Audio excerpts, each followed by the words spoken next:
How do you put yourself in the best position to make sure that you're getting your ideal sports scholarship offer? There's some of the things I want to cover off on in this video. I'm Derek Morgan, co-founder of USASportsScholarship.com, and in our 30-day game plan course, we spend a lot of time focusing on vision building, goal setting, and breaking down the things that you need to do, creating an action plan for you to get the results that you're after, both academically and from a sporting perspective, to make sure you're putting yourself in the best position to be recruited and get your ideal scholarship offer. So what I want to run through with you in this video is just a high-level 5-year timeline. So we're not going to build out the full 5 years in this example, but what I want to do is just take you through some of the concepts that we've been working on with our daughters over the last couple of years, which has been getting them great results. And it's about setting goals for their sports and their academics, their schooling, and focusing on those. So what we've been doing in the last couple of years, we've had this whiteboard, and I've had to steal it back to do these videos, but we've used this whiteboard. We've got both of the girls to map out their long-term goals over the next 5 years and then break those down year by year. Okay, and invariably they've been hitting those goals and achieving everything that they've wanted to achieve. Where they have missed a goal, then it's simply about going, okay, let's reset and refocus on the next period in front of us and reset those goals. And that's worked very well for them. So what the big part of goal setting is, 1, writing your goals down, and then 2, keeping them visible. So since I've stolen back the whiteboard, the goals have gone up on mirrors and glass doors on wardrobes, so that those goals are in front of them every single day, and they're just constantly reinforcing what they're focused on, and then that gives them the drive and motivation to do the little things that they need to do on a daily basis to get the results. So the idea of a 5-year timeline is to give you, it's like the lid of a jigsaw puzzle. It gives you the big picture of where you're working towards, and then obviously that's going to be made up of a whole lot smaller pieces that we continue to fit together until you've basically created the life that you're looking for, the results that you're looking for. Okay, so Georgia's currently in the States on an NCAA Division I scholarship in Virginia, having an absolute ball, doing the degree that she wanted, whether she was going to study at home or whether she's studying abroad. She's doing the degree that she wants. Creating international friendships and networks and life experiences that are going to be invaluable to her when she goes out into her career.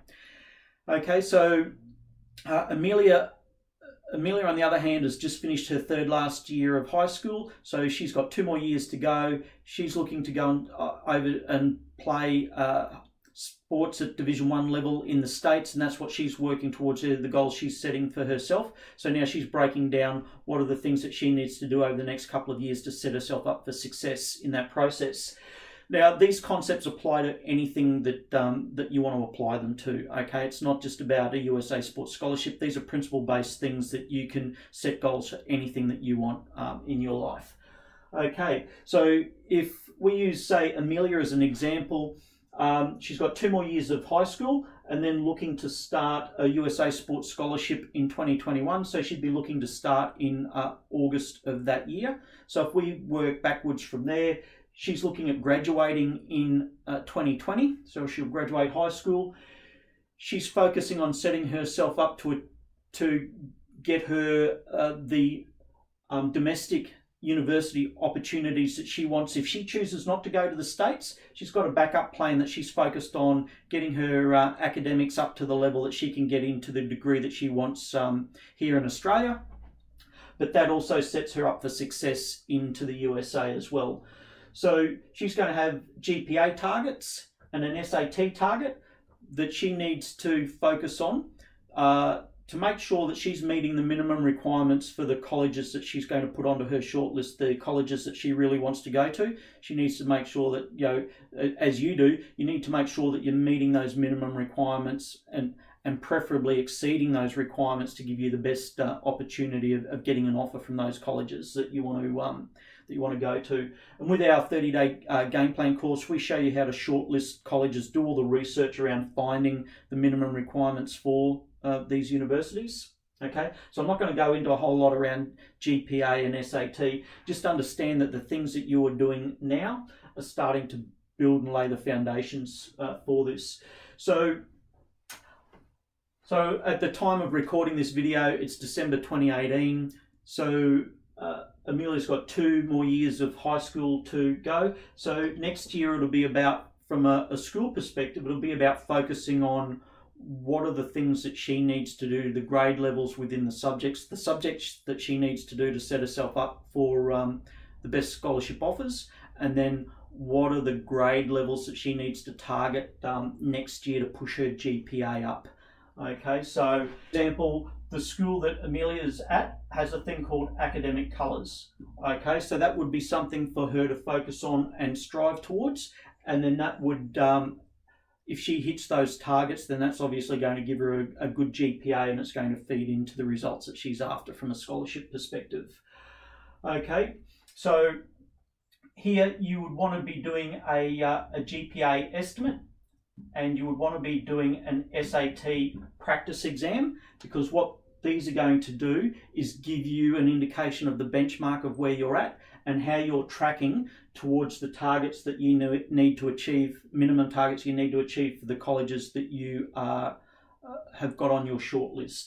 Okay, so once we get to this level, it's then a matter of going, okay, well, I've got X number of terms, I've got X number of semesters, what do I need to do within those shorter time frames to hit the targets that I'm looking for. Okay, so now you can build an action plan around those shorter time frames. So do you need tutoring? Do you just need to be putting in more time with your academics to get those results up? Do you need to, find a study buddy? They can be simple things, but it's then just about applying yourself consistently to doing the things you need to do to get the results you're after. So from a sporting perspective, it would be about looking with your sport. You want to play at the highest level that you can, because that's going to give you more scholarship options and opportunities. Okay, always playing at the highest level. So we would have club, local rep, state, and maybe even national, depending on where you're at. They would be 4 broad categories of goals that you would want to focus on. So from a club perspective, it might be going up to the next grade or the next level.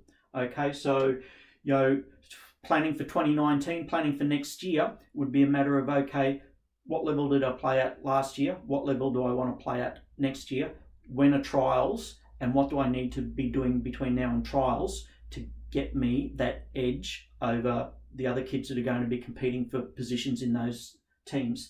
It's the same with your local rep, same with your state levels. So when are trials? How much time do you have there? What do you need to do beforehand? Is it just a matter of the extra work that you need to do around personal training?